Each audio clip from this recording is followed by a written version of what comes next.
Hello everyone, আসসালামু আলাইকুম সবাইকে। আশা করি সবাই ভালো আছো আর সুস্থ আছো। তোমাদের যে সেকেন্ড টাইম কোর্সে আদর্শ গ্যাস এবং গ্যাসের গতিতত্ত্বে যে লেকচারটা নেওয়ার কথা ছিল লাইভে, সেটা আমরা নিতে পারিনি। তাই আমরা কি করতেছি, রেকর্ডে টপিক ওয়াইজ তোমাদেরকে আমি কোশ্চেন বাক করে দিচ্ছি এবং টপিক বোঝাই দিচ্ছি যে এইটার পরে এইটা তোমাদের কি করতে হবে, সমাধান করতে হবে। সেই উপলক্ষে আমরা আজকে হচ্ছে আদর্শ গ্যাস এবং গ্যাস এর গতিতত্ত্বের এই সমীকরণটা দেখবো, P V equal to N R. এই সমীকরণ থেকে আমাদের কিভাবে ম্যাথগুলো করা লাগে সেই জিনিসগুলো দেখো। আমাদের আদর্শ গ্যাসের সমীকরণ, যেটাকে আমার আদর্শ গ্যাসের সমীকরণ, দুইটা সূত্র মেনে চলে। একটা হচ্ছে কার সূত্র? বয়েলের সূত্র। বয়েলের সূত্র এন্ড বয়েলের সূত্র আমরা কি পড়ছি বলো তো? বয়েলের সূত্র ছিল বি প্রফেশনাল 1/, কথা 1/, যেখানে আমার কি কি নির্দিষ্ট ছিল, এখানে আমার তাপমাত্রা আর হচ্ছে বরটা কি ছিল, নির্দিষ্ট ছিল। আরেকটা সূত্র ছিল চার্লসের সূত্র মেনে চলে, চার্লসের সূত্র। সেটাও কি ছিল যে বি প্রফেশনাল, কথা এখানে কি কি স্থির থাকে, পি স্থির থাকে, আর এটা হচ্ছে মোলের গ্যাস বর স্থির থাকে।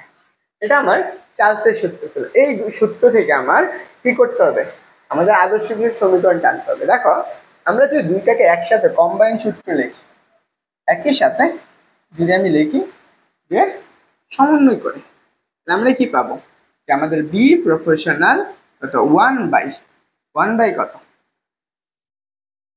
আমরা কি পাইতেছি বলতো, যে P proportional P divided by P, B proportional T by P. এখন এখানে তো আমি গ্যাসটা নিচ্ছি নির্দিষ্ট, আমি এম মোল গ্যাস নিচ্ছি, এম বরের গ্যাস নিচ্ছি। এখন আমি এম মোল না নিয়ে আমি এখানে গ্যাসটা কি নিলাম, এন মোল গ্যাস নিলাম। তখন আমার কি হবে, যখন আমি গ্যাসের মানটা কি নিব, এন মোল নিতে পারি, তখন দেখো আমরা পিভি ইকুয়াল টু কত পাইতেছি। আর দেখো, আমরা এই মোলার গ্যাস ধ্রুবক, এটার জন্য যেহেতু আদর্শ গ্যাস ছিল তার জন্য একটা গ্যাস ধ্রুবক ব্যবহার করব। আমরা পিভি ইকুয়াল টু, এখানে আমরা কি লিখতে পারি, আর টি লিখতে পারি। এখন এটা হচ্ছে আমার আদর্শ গ্যাসের ক্ষেত্রে আসছে পিভি ইকুয়াল টু আর টি। এখন দেখো যে আমাদের এই যে বিটা আছে রে, পিবি এতটুকু আমরা পাইতেছি, তো গ্যাসের একটা কি, এখানে আমি এন এর মান ধরছি, এখানে একটা মূল সংখ্যা নিচে কোথায়, 1 মোল। তো সেই অনুসারে আমরা এখানে কি লিখতে পারি, যে আমাদের পি এর পরিবর্তে আমরা কি লিখতে পারবো, এন। বুঝছো? এখন ধরো, তাহলে আমরা এইটুকু পাইতেছি, তাহলে আমরা এখান থেকে জিনিসটা পাইতেছি না, তাহলে আমরা এখানে কি লিখতে পারবো যে পি বি ইকুয়াল টু, এখন আমরা 1 মোল না নিয়ে আমি কি নিয়েছি, এন মোল গ্যাস নিয়েছি। তাহলে আগে নিয়েছি এন মোল, এখন কি আর। এটাকে আমাদের বলা হয় আদর্শ গ্যাসের সমীকরণ। এটা হচ্ছে আমরা কি গ্যাসের আদর্শ গ্যাসের সমীকরণ। এখন আমরা এইখান থেকে একটা জিনিস বের করতে পারি, এই সূত্রটা পড়ছি, সেই সূত্রটা কি ছিল, যে বি প্রফেশনাল পি বাই কত, পি। আমি এখানে একটা ধ্রুবক দিলাম, সেটা ধরো কে বা আর দিছি, আমরা পিবি ইকুয়াল কত, আর টি না। দেখো, আমরা যদি এইভাবে লিখি যে পি বি ডিভাইডেড বাই কত, টি ইকুয়াল কত, আর, এটাকে আমরা লিখতে পারি না।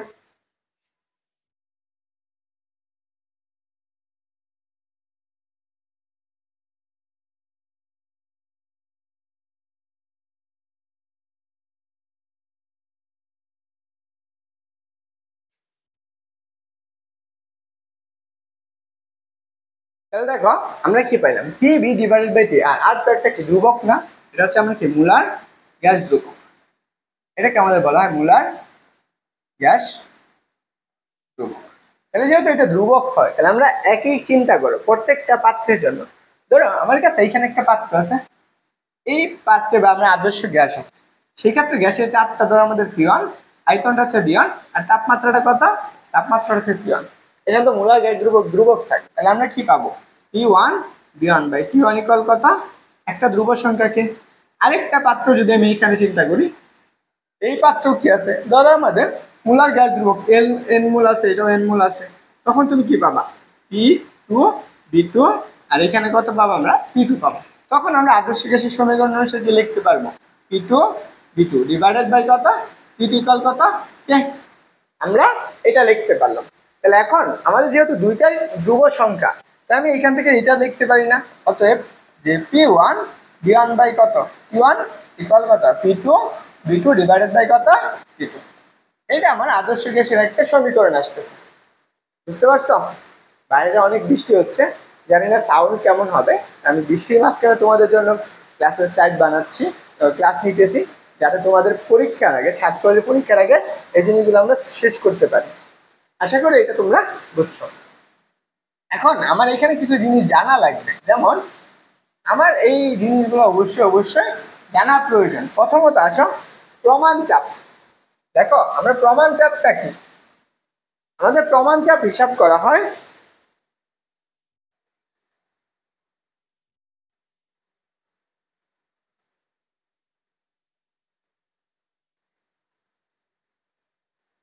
দেখো আমরা প্রমাণ চাপ, দেখো প্রমাণ চাপ কি, সমুদ্র পৃষ্ঠে কত, সমুদ্র পৃষ্ঠের হচ্ছে কি 45 ডিগ্রি অক্ষাংশে, 45 ডিগ্রি অক্ষাংশে এত কেলভিন কি ধরা হয় তাপমাত্রায় উল্লম্বভাবে এত ডিগ্রি সেলসিয়াস। তার মানে এইটা হচ্ছে তার প্রমাণ তাপমাত্রা, প্রমাণ তাপমাত্রা। এই যে প্রমাণ তাপমাত্রায় এত ডিগ্রি উচ্চতায় শুষ্ক বিশুদ্ধ পারদ চাপকে আমরা কি বলি, প্রমাণ চাপ বলে থাকি। দেখো এই যে প্রমাণ চাপ কত, 770 মিলিমিটার মার্কারি। তাহলে এখন আমাদের এইটুকু যদি হয় তাহলে আমরা প্রমাণ চাপ, প্রমাণ চাপটা আমরা পিএ ধরতে পারি, যে প্রমাণ চাপ কত 760 মিলিমিটার মার্কারি, মিলিমিটার মার্কারি। এখন এই চাপটাকে তোমার হচ্ছে কি এসআই এককে নেওয়া লাগবে, এটা প্রমাণ চাপ আছে, তাহলে এসআই এককে দিতে গেলে এটা সে মিলিমিটার আছে, এটা তুমি 1000 দ্বারা ভাগ করো, তাহলে তুমি কত পাবে 0.76 মিটার। আমার চাপ ইকুয়াল টু, আমরা যেহেতু সমুদ্র পৃষ্ঠে, চাপ ইকুয়াল টু এইচ রো জি।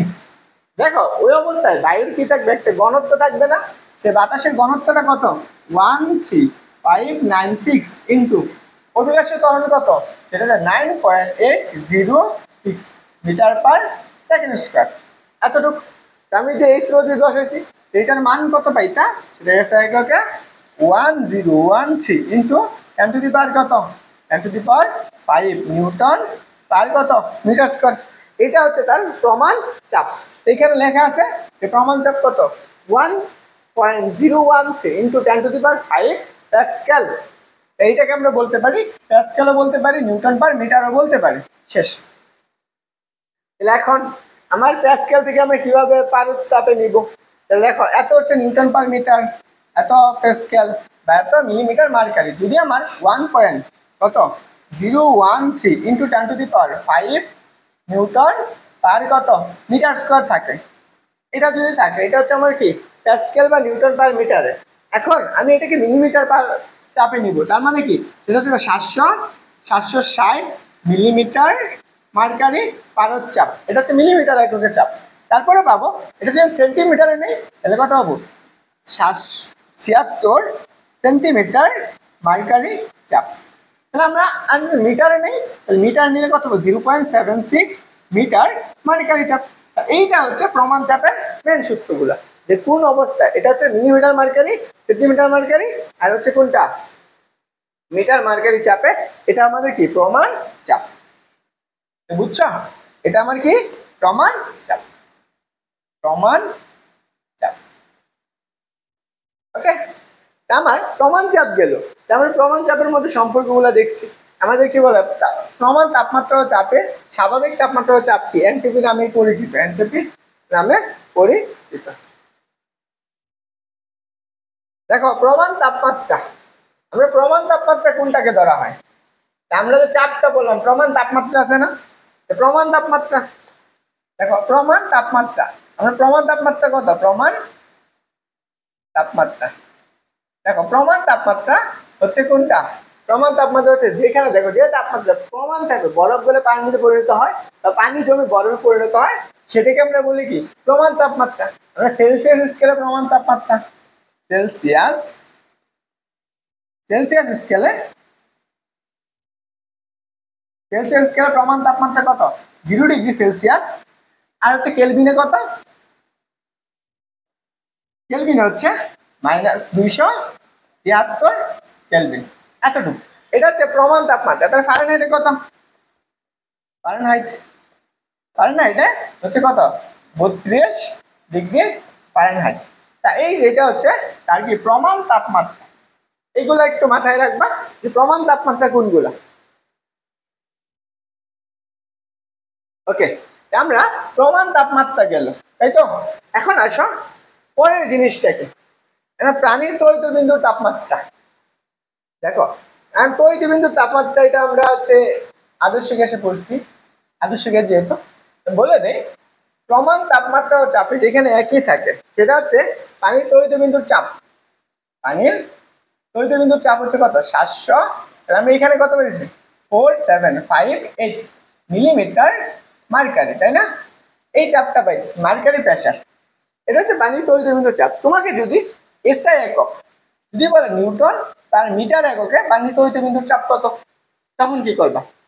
এতটুকু পাইছো না, তুমি কত পাইছো 760 মিলিমিটার মার্কারি চাপে তুমি কত পাইছো, চাপটা কত পাইছো 1.01 ইন্টু কত 10⁵ নিউটন পার কত মিটার স্কয়ার। তাহলে 1 মিলিমিটার মার্কারি তো কত পাবা, সেটা পাবা 1.01 ইন্টু 10⁵ কত 5 নিউটন পার মিটার স্কয়ার। তাহলে আমাদের কত 4.56 মিলিমিটার মার্কারি। তাহলে এইটাকে আমরা, এটা তো 760, তাহলে এটা গুণ করবা 1.01 ইন্টু 10⁵ ইন্টু কত 4.5658 এত মিলিমিটার, আর নিচে 760। এটাকে ক্যালকুলেশন করে যে মানটা আসবে সেটা হচ্ছে কি তার এসআই একক। সেম ভাবে তুমি কি করতে পারবা, কেলভিন সেন্টিমিটার থেকে নিতে পারবা। তারপরে যদি এখানে সেন্টিমিটার দেওয়া থাকতো, এটা তুমি কি পাইছো 760 মিলিমিটার মার্কারি পাইছো না। তাহলে আমার যদি বলতো সেন্টিমিটার এককে বের করে এসআই একক বের করে, তখন কি করতাম, তখন আরেকভাবে ক্যালকুলেশন করবো। আশা করি এটা বুঝছো। তারপরে আসো, তারপরে আমরা পিভি ইকুয়াল টু এনআরটি আমরা দেখলাম, আমরা এই সমীকরণটা দেখে ফেলছি, এদের মধ্যে সম্পর্কটা দেখছি যে এই সমীকরণটা দেখো, মূলার গ্যাস ধ্রুবক বা মূলার আয়তন কি বলছে, আমরা আদর্শ কৃষি যে সমীকরণটা আছে সেই সমীকরণ থেকে এটার মানটা বের করতে। মূলার আয়তন গণনার সঠিক সমীকরণ কোনটি, মূলার আয়তন গণনার সঠিক সমীকরণ কোনটি। আমরা কি করছি যে পিভি ইকুয়াল টু, আমরা পড়ছি না, আমরা কি পড়ছি, আমরা পড়ছি যে হচ্ছে যে পি বি ইকুয়াল টু কত N R T, P V equal to কত এন আর টি। আমরা এন আর টি পাইছি, তাহলে আমরা আয়তনটা বের করবো, তাহলে বি ইকুয়াল টু কত N R T divided by কত টি। এটা হচ্ছে মূলার গ্যাস ধ্রুবকের আয়তন। তাহলে N R T divided by T কোথায় আছে দেখো, N R T divided by T 2 নম্বর অপশনে আছে। এটা হচ্ছে রাজশাহী বিশ্ববিদ্যালয়ের প্রশ্ন। বাইরে অনেক বৃষ্টি, তাই না। তাহলে দেখো এই যে আরেকটা প্রশ্ন,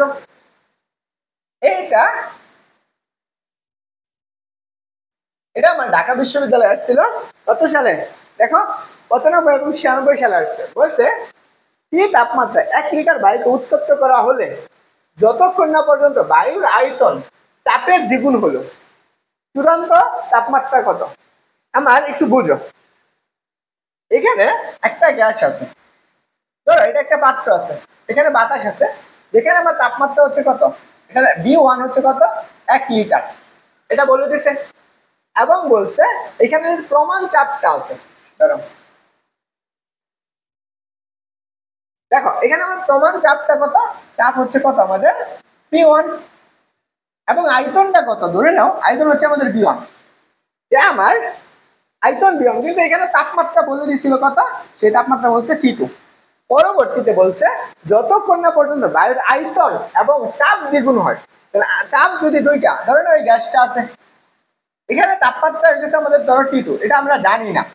এখন এই অবস্থায় গ্যাসের আয়তনটা কি হয়ে গেছে, সেই আয়তনটা হয়ে গেছে B2। B2 কত, আগেরটা 2 না, 2 B1। চাপটা কত হবে P2, সেটা কত হবে আগেরটার দ্বিগুণ, 2 P1। তাহলে আমি সূত্র কি পড়ছি আদর্শ গ্যাসের, P1 B1 ডিভাইডেড বাই কত T1 ইকুয়াল কত P2 B2 ডিভাইডেড বাই কত T2। বের করবো কোনটা T2 এর মান।